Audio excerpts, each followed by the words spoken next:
Сәлем, қалдарыңыз қалай, көңіл күйлеріңіз қалай, ұстаған оразаларыңыз қабыл болсын. Алланың қалауымен арман тілектеріңіз, дұғаларыңыз барлығы орындалып, Алла мол сауаптан жассын. Сіздерге бүгінгі күннің тақырыбы болған психологиядан адамның ішкі халінің, жалпы ішкі состояниясының жертва состояниясы деген болады. Сол туралы айтып беретін боламын мен сіздерге бүгін. Жертва состояниясы қай кезде қалай орын алады? Жертва состояниясы дегеніміз адамның қалауларына жетпегенде өзге адамдардың ықпалымен болатын состояние, хал. Яғни сіздің өзіңіздің ой пікіріңіз, өзіңіздің жеке талғамдарыңыз, жеке ойларыңыз, жеке өзіңіз менікі дейтін мінез болмай қалады. Менің ойымша деген нәрсе болмай қалады. Өзгенің ойымен өмір сүретін болып кетесіз. Бұл халге жету, негізі бұл халге түсіп кету көп жағдайда балалық шақтан бастау алады. Әсіресе ата-анасы көп мейірім, қамқорлық көрсетпеген, көп балалы отбасында өскен, көп балалы отбасында өскеннің де талайы бар ғой. Ол барлығы психологиялық жаңағы не деуге болмайды. Бірақ әсіресе балаларға қарамай, жаңағы көңіл бөлмей, ылғи да баш деп бірден айтып жатса, тұра тұр, сені қоя тұр, олай емес бұлай, сенің айтқаның емес, мен айтам, менің айтқаным бітті дейтін, өз пікірі болмайтын балаларда осындай мінез қалыптасады екен. Сондықтан бұл бейшаралық мінез деп аударсақ болатын шығар. Енді жаңағы әлсіз, әлжуаз, анжық болып кететін болып тұр ғой адам. Сондай. Сондықтан бұл адамдар не істейді?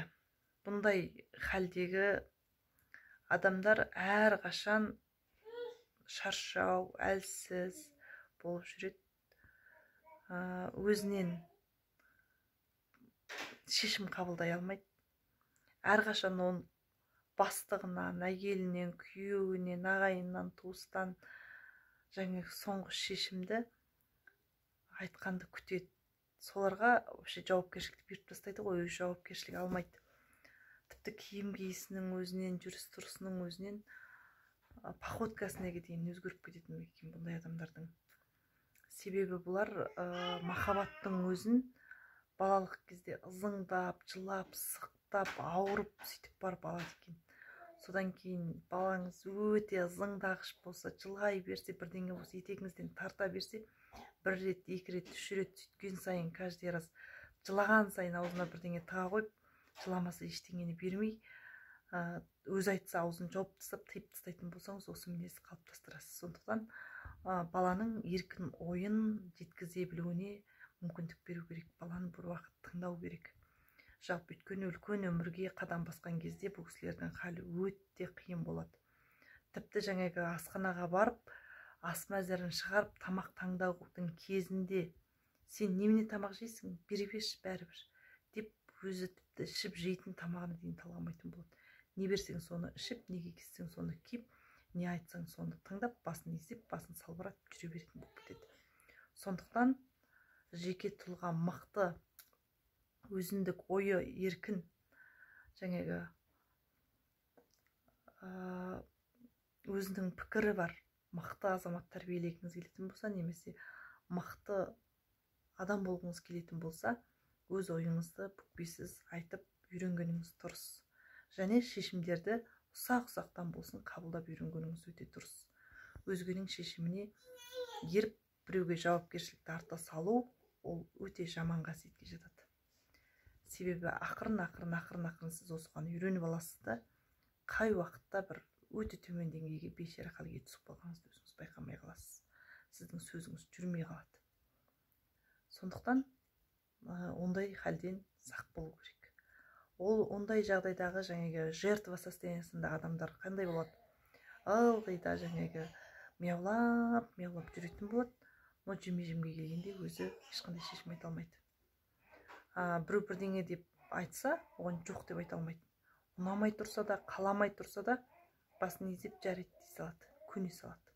Айтқанға ере салады. Сондай не болып кетеді. Сосын үлкендердің және бастығының шығарған шешіміне көнеді, ұнамай тұрса да қарсылық білдірмейді. Сондықтан ондайдан сақ болыңыздар, сақтаныңыздар. Мінез тәрбиелеуге болады. Ойыңызды, ой еркіндігі, тіл еркіндігі, жаңағы қазіргі киім кию еркіндігі, жүріс-тұрыс еркіндігі деген барлығымыздың басымыздың еркіндігіміз бар ғой. Сондықтан оны түсіну керек. Барлығымызда ондай еркіндік бар. Әркім шешім қабылдауға, өзінің ой пікірін айтуға толық құқылы. Сондықтан бұл состояниедағы адамдар жаңағы өзінің миында, өзінің ойында, мен қазір бірдеңе айтсам, қазір мен жоқ дейтін болсам, мыналар бүлінеді. Бұлар менің айтқанымды тыңдамайды деп кәдімгідей өзіне блок қойып алады. Содан кейін ол жүре береді мүжіліп. Тіпті киім киюісінің өзі жаңағы ашық, жарқыраған, әдемі киім киюден бас тартады емес, сондайға үйреніп кетеді. Өйткені ол сол көңіл күйіне байланысты, өзінің халіне байланысты елге бүйтіп жарқырап көріне алмайды, көрінгісі де келмейді. Ақырын басылып, бірінің үстіне бірін қабаттап кеп, сол сөйтіп жүре беретін болады, сылбырап.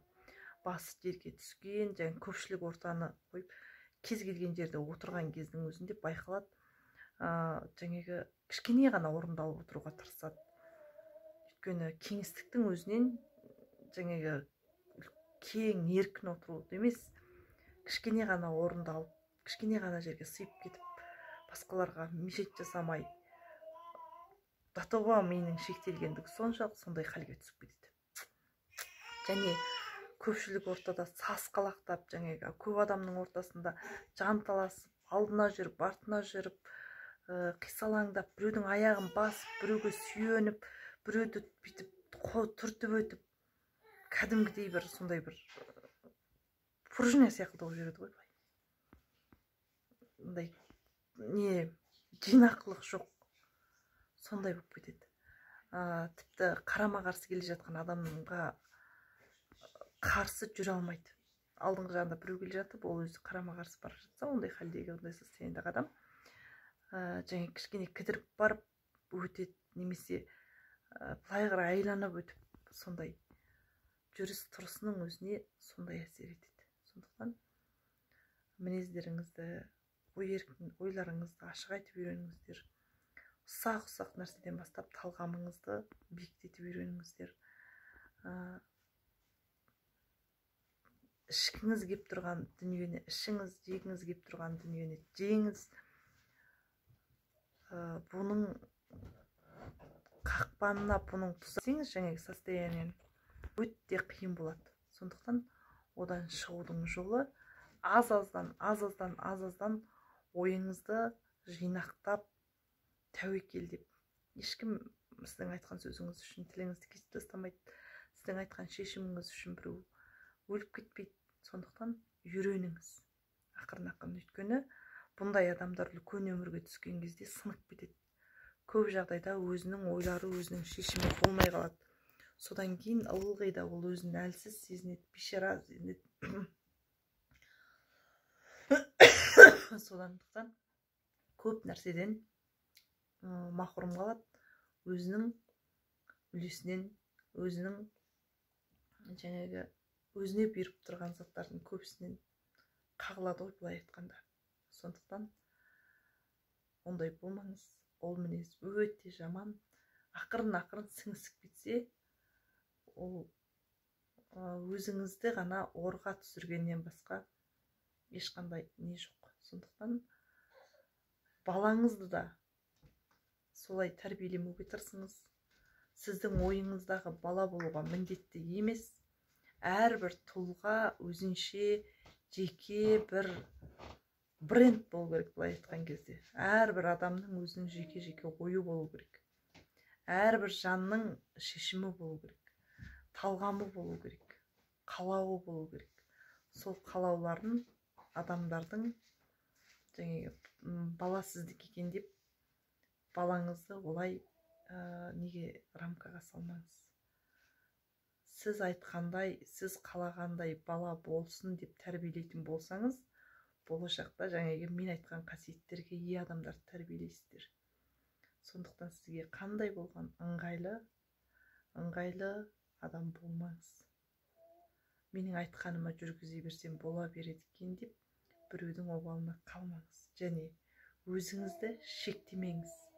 Мен қазір жоқ десем, біреу менен бас тартады ғой деп ойланбаңыз. Бір-ақ рет берілетін өмірде ойыңызды ашық, бойыңызды тік, сөзіңізді нық-нық сөйлеп өтіңіз. Өмір әркімге тәуелсіз түрде бір-ақ рет берілген. Алла барлығымызға бай қуатты ғұмыр кешуді нәсіп етсін. Жеті ұрпақтарыңызға дейін Алла тағала бай қуатты ғұмыр берсін.